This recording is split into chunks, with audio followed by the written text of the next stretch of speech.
MAGA Mike, the day has arrived. MAGA Mike is absolutely terrified, quite literally sweating as he runs through the halls of the House of Representatives on the day he's been dreading for a very long time. The House will be voting to release the Epstein files. We expect the discharge petition that was pioneered by Democratic Congressmember Ro Khanna and Republican Congressmember Thomas Massie to receive overwhelming support from Democrats as well as Republicans. This is going to be sheer and utter humiliation for MAGA Mike Johnson and Donald Trump. We have video of MAGA Mike panicking, roaming and running throughout the halls of Capitol Hill as he tries to zigzag around reporters. Now, one of the reporters who covers Capitol Hill, Manu Raju, spoke with MAGA Mike Johnson and asked him, "Are you going to support the bill that you've been trying to kill for months?" And MAGA Mike squirms and he tries to suggest that he's going to work with the Senate to try to put a bunch of poison pills in the bill to release the Epstein files.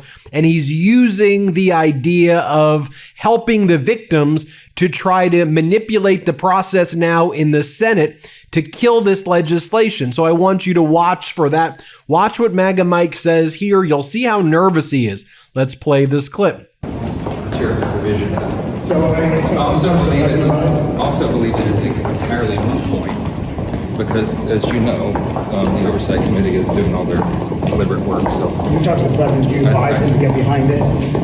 He and I talked about it quite a bit, but I'm not going to get into the content of what was said. But his statements speak for themselves, and he has nothing. He's never had anything to hide. He and I had the same concern that we wanted to ensure that victims of these heinous crimes are completely protected from disclosure. Those who don't want their names to be out there. And I'm not sure the discharge does that, and that's part of the problem. The president has called Marjorie Taylor Greene a traitor. She says that it's impacting her security and safety. Would you advise the president to stop calling her a traitor? I don't. Look, it's not surprising that the president was frustrated. As many are suggesting the same way this account is, Mike Johnson is previewing the Trump game plan to continue obstructing the release of the Epstein files. He says the Epstein bill is, quote, dangerous in the way it's drafted. Johnson wants, quote, an agreement in the Senate as a condition of his support to, quote, fix the terrible provision in it. What's the terrible provision in it? The discharge petition appropriately balances the necessary privacy rights of victims and survivors and the need for disclosure. It's right there in the discharge petition. Watch MAGA Mike right here, though. He goes and makes his rounds on various media programs. Here he is on state regime TV yesterday saying, I just want everybody to know we've done some of the best work in the history of Congress. Haven't we just been so great? MAGA Mike, you're not going to distract us from focusing on the vote on the Epstein files. And no, Congress did not do great. You quite literally have not been working for like hundreds of days. Here, play this clip. We're frustrated. 99.9% of House Republicans were united in that. And they will tell you, and they have said publicly and privately, they've had some of their best work of their careers during the shutdown because they were in their districts with their constituents, helping them navigate through the chaos of the shutdown that the Democrats created.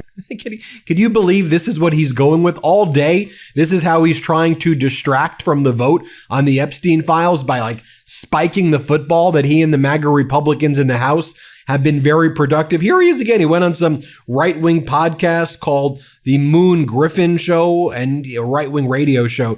And he says, we've had the most productive Congress in arguably the history of Congress. Okay, MAGA Mike, if you say so. Here, play this clip. What about the agenda for next year? I know it's an election year.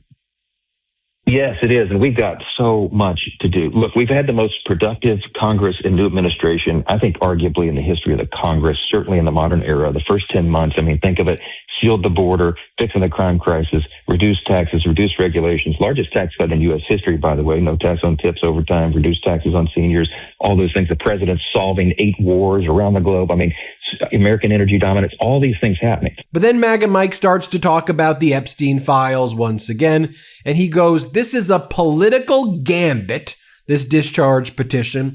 He goes, we'll fix that discharge petition. We're for maximum transparency, but we need to fix it.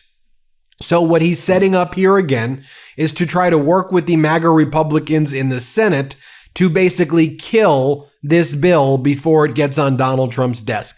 Watch that. Watch for that, because that's what's going to happen. Here, play this clip. So this little political gambit they're playing is unnecessary. But the president came out last night and he said, I have nothing to hide. I never have. Just rip the Band-Aid off and do it. And we'll fix that discharge petition in the Senate. So that's what we're going to do in the House.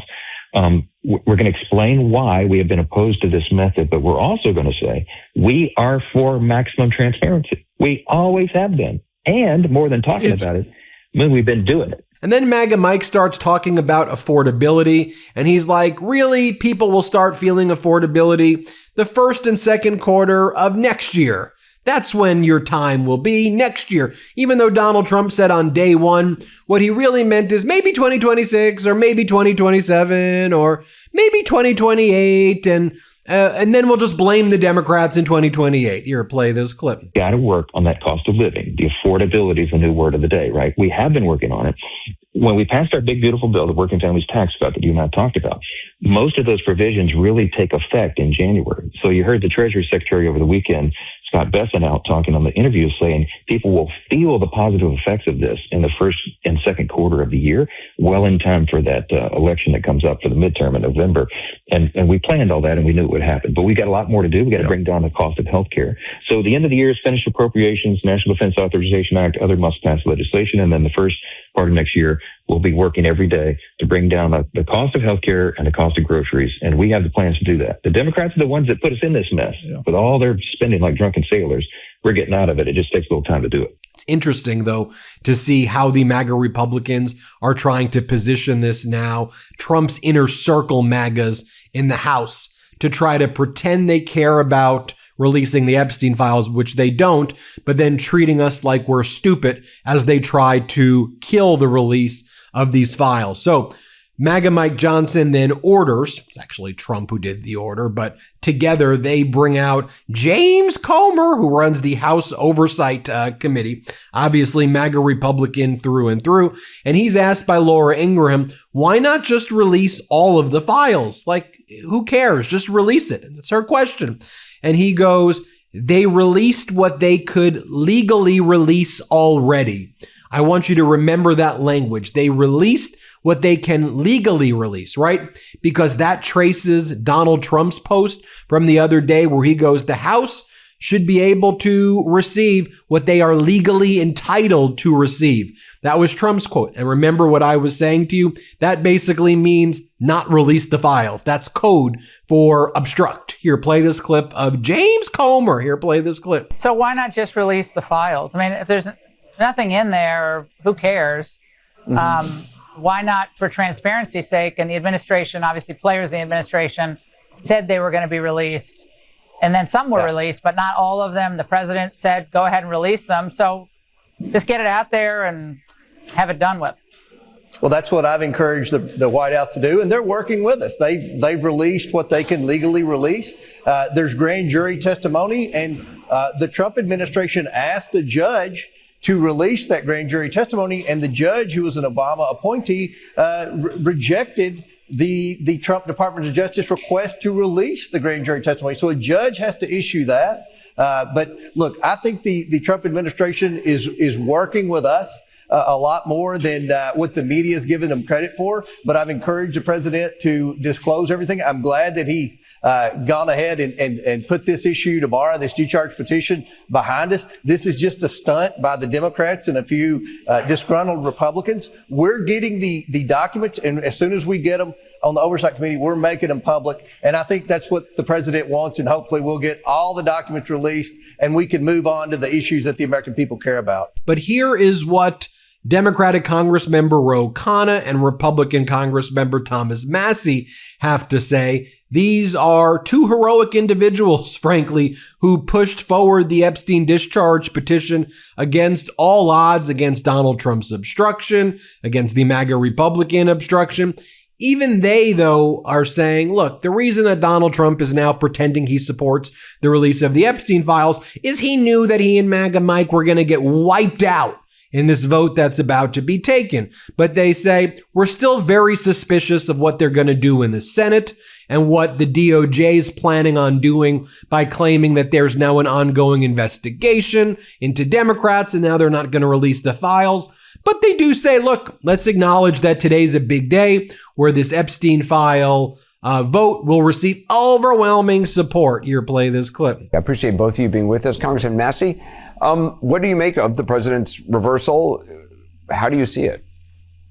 Well, he got tired of us winning and he decided to join us.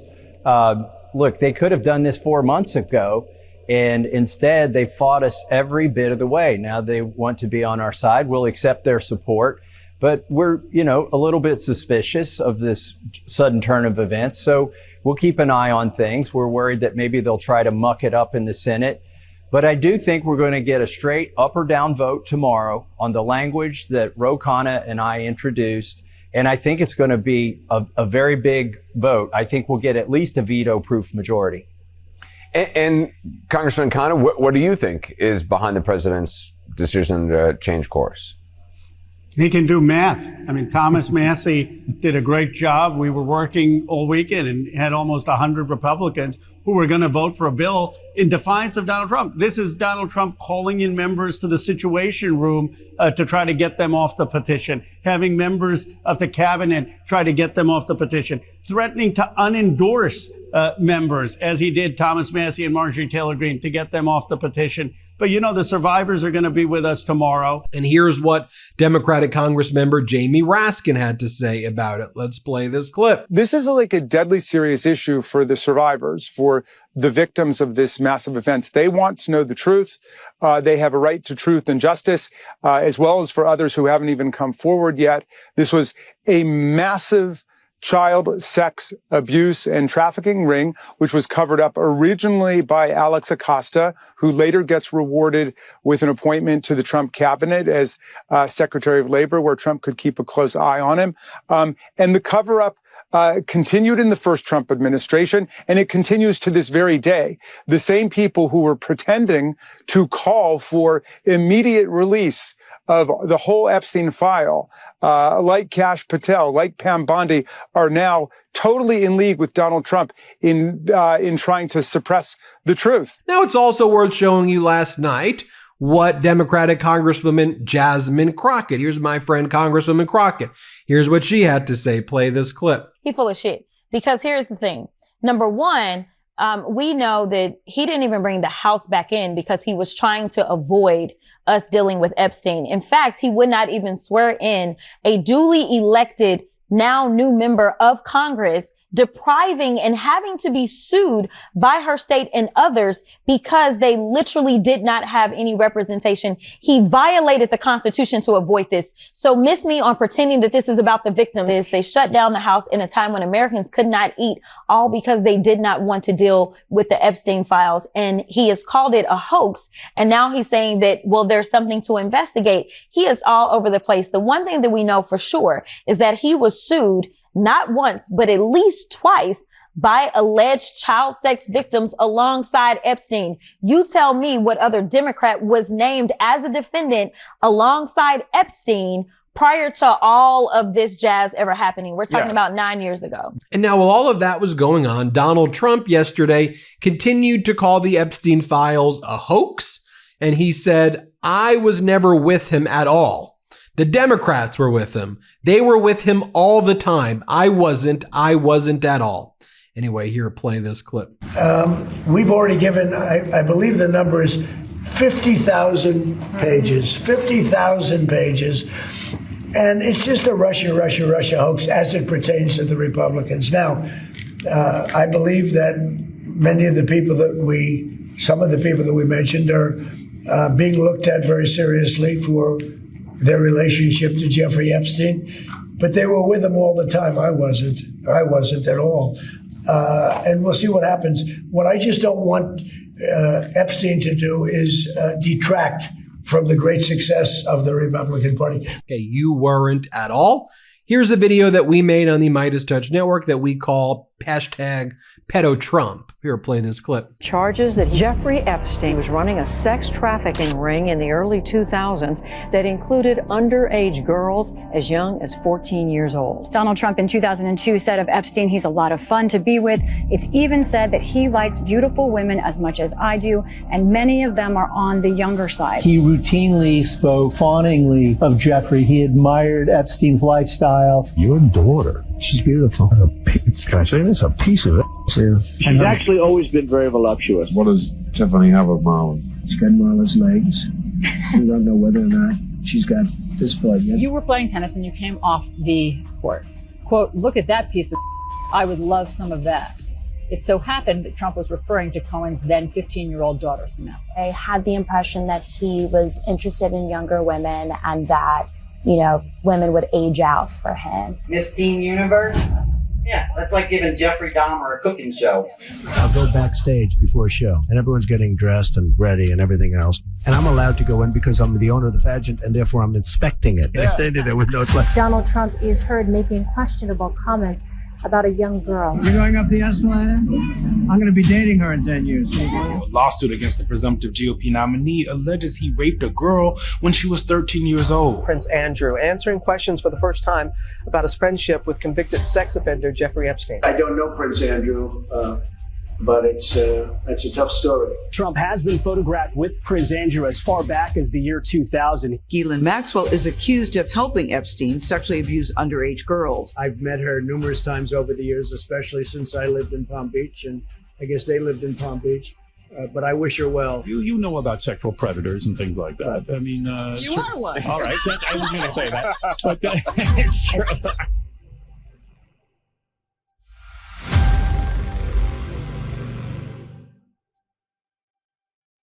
There you have it, folks. Let me know what you think. Hit subscribe. Let's get to 6 million subscribers. We appreciate you. Thanks for watching. I'm Michael Popak, and I got some big news for our audience. Most of you know me as the co-founder of MeidasTouch's Legal AF and the Legal AF YouTube channel, or as a 35-year national trial lawyer. Now, building on what we started together on Legal AF, I've launched a new law firm, the Popak Firm, dedicated to obtaining justice through compassionate and zealous legal representation. At the Popak Firm, we are focused on obtaining justice for those who have been injured or damaged by a life-altering event, by securing the highest dollar recoveries. I've been tirelessly fighting for justice for the last 35 years, so my own law firm organically building on my Legal AF work just feels right.